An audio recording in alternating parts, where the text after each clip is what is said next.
नमस्कार, बेरोक टोक न्यूज़ पर आपका स्वागत है। मैं हूं शिवेंद्र सिंह। हाल ही में इलाहाबाद हाईकोर्ट ने एक निर्णय दिया है जिसमें उसने कहा है कि केवल शादी के लिए धर्म परिवर्तन अमान्य होगा। यानी कि केवल शादी करने के लिए यदि कोई धर्म परिवर्तन करता है बिना उस धर्म के मूल तत्व को जाने हुए तो इसे अवैध करार दिया जाएगा। इसके बाद भाजपा शासित जो 4 राज्य हैं, उत्तर प्रदेश, मध्य प्रदेश, कर्नाटक और हरियाणा, यहाँ पर इस बात की होड़ छिड़ गई है कि कौन जल्दी से लव जिहाद के लिए कानून बनाएगा। लव जिहाद के बारे में आपने सुना होगा, काफ़ी चर्चाएं हैं इसके उत्तर प्रदेश में और देश के अन्य हिस्सों में, क्योंकि इसमें शादी करने के लिए सबसे पहले कन्या का या लड़की का धर्म परिवर्तन कराया जाता है। तो आज हम इस बारे में बात करेंगे कि क्या लव जिहाद के लिए कानून बनाना आवश्यक है, या क्या राज्य लव जिहाद के लिए कानून बना सकती हैं, या फिर क्या लव जिहाद केवल कानून बनाने से रुक जाएगा। सबसे पहले जानते हैं कि लव जिहाद क्या है।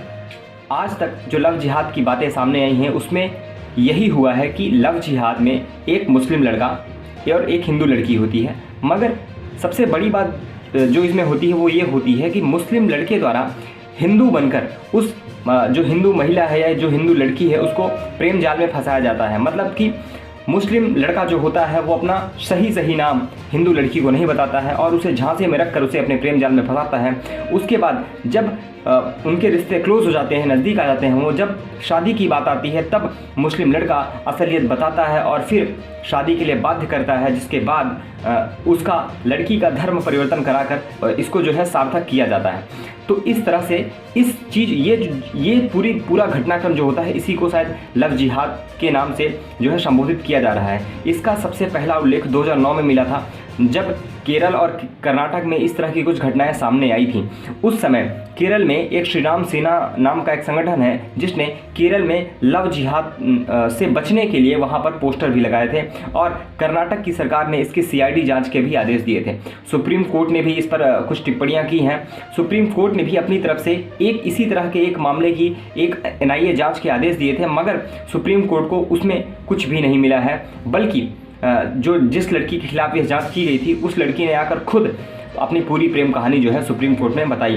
तो सुप्रीम कोर्ट को लव जिहाद जैसा कुछ हासिल नहीं हुआ। जिस केस की सुप्रीम कोर्ट ने इन्वेस्टिगेशन करवाई वो एक प्रेम संबंधों का मामला निकला।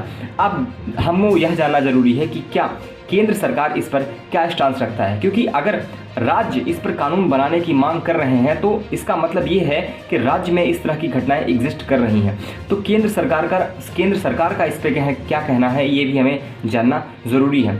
तो फरवरी 2020 में जब हमारे केंद्रीय राज्य गृह मंत्री से पूछा गया कि लव जिहाद के विषय में आप क्या सोच रहे हैं, क्या इसके विषय में कोई कानून बनाना आवश्यक है, तो हमारे जो देश के केंद्रीय गृह राज्य मंत्री हैं उन्होंने यह कहा कि लव जिहाद किसी भी कानून में अभी तक परिभाषित नहीं है। यानी कि लव जिहाद को किसी भी कानून में परिभाषित नहीं किया गया है। इस शब्द को कुछ ऐसे अंतर्धर्म विवाह के मामले आए हैं जो कि समय समय पर देखने को मिलते रहते हैं। सुप्रीम कोर्ट ने भी इसकी जांच करवाई है एनआईए से, मगर कुछ सामने नहीं आया। यह जवाब था हमारे केंद्रीय गृह राज्य मंत्री का। तो अब हम देखेंगे कि संविधान इस पर क्या कहता है और क्या राज्यों के लिए ये संभव है कि वो इस पर कानून बनाएं और इसको रोक पाएं। हमारे सुप्रीम कोर्ट और हमारे संविधान के मुताबिक अनुच्छेद 25 के तहत सभी को अपने धर्म का आचरण करने की, धर्म का प्रचार करने की और किसी भी धर्म को धारण करने की स्वतंत्रता है। तो एक तरह से इसका बचाव यह कहकर किया जा सकता है कि जो व्यक्ति किसी दूसरे से शादी कर रहा है वो स्वतः बिना किसी दबाव के जो है वो धर्म परिवर्तन करके अपना विवाह कर रहा है। मगर 1975 का सुप्रीम कोर्ट का एक वर्डिक्ट है जिसके तहत राज्यों को यह शक्ति मिलती है कि वो इस तरह की घटनाओं पर जब ज़बरदस्ती कहीं से धर्म परिवर्तन कराया जाए, ज़बरदस्ती दबाव बनाकर या किसी फ़ायदे के लिए, तो राज्य कानून व्यवस्था का हवाला देकर इस पर अपना कानून बना सकती हैं। 1975 में मध्य प्रदेश हाईकोर्ट और उड़ीसा हाईकोर्ट ने धर्म के मामले पर अलग अलग निर्णय दिए थे, जिसके बाद सुप्रीम कोर्ट ने मध्य प्रदेश हाईकोर्ट के उस निर्णय को सही ठहराया जिसमें यह कहा गया था कि यदि ज़बरदस्ती दबाव बनाकर किसी लाभ को देखकर धर्म परिवर्तन कराया जाता है तो उसे अवैध करार दिया जाएगा और राज्य चाहे तो कानून व्यवस्था को मद्देनज़र रखते हुए उन विषयों पर कानून बना सकती हैं। अब भाजपा शासित जो 4 राज्य हैं उत्तर प्रदेश, मध्य प्रदेश, कर्नाटक और हरियाणा वो 1975 के सुप्रीम कोर्ट के इसी वर्डिक्ट को ध्यान में रखते हुए कानून व्यवस्था का हवाला देते हुए यह कहना चाह रही हैं, यह अपने यहाँ पर कानून बनाना चाह रही हैं ताकि उनके यहाँ लव जिहाद की घटनाओं को रोका जा सके।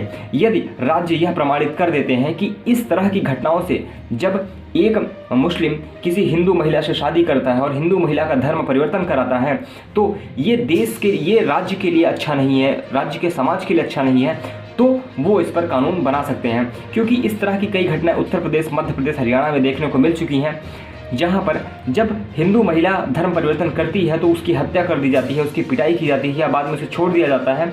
तो जाहिर सी बात है ये चीज़ें समाज के लिए बिल्कुल अच्छी नहीं है। तो राज्य को इस पर कानून बनाने में कोई विशेष दिक्कत नहीं आने वाली है। हालांकि इलाहाबाद हाई कोर्ट ने पहले ही यह कह दिया कि केवल और केवल शादी के लिए धर्म परिवर्तन कराना या करना अमान्य होगा, चाहे वो मुस्लिम लड़की हिंदू बने या हिंदू लड़की मुस्लिम बने। तो आने वाले समय में देखते हैं कि राज्य इस पर किस तरह के कानून बनाते हैं। मगर एक बात जाहिर है कि देश में बढ़ रही लव जिहाद की घटनाएं वाकई चिंता का विषय है, क्योंकि यहाँ पर धर्म परिवर्तन कराने के बजाय महिला को उसके गौरव के साथ जीने नहीं दिया जाता, बल्कि उसे प्रताड़ित किया जाता है, या तो उसे छोड़ दिया जाता है उसका इस्तेमाल करके, या तो फिर उसे मार दिया जाता है। तो अगर कुछ राज्य इस पर कानून लेकर आते हैं तो यह और भी अन्य राज्यों के लिए एक संदेश जाएगा कि हाँ, इस तरह की घटनाओं को रोकने के लिए कानून बनाया जा सकता है और कड़ी कार्रवाई की जा सकती है। हमारे साथ जुड़े रहने के लिए देखते रहिए बेरोक टोक न्यूज़।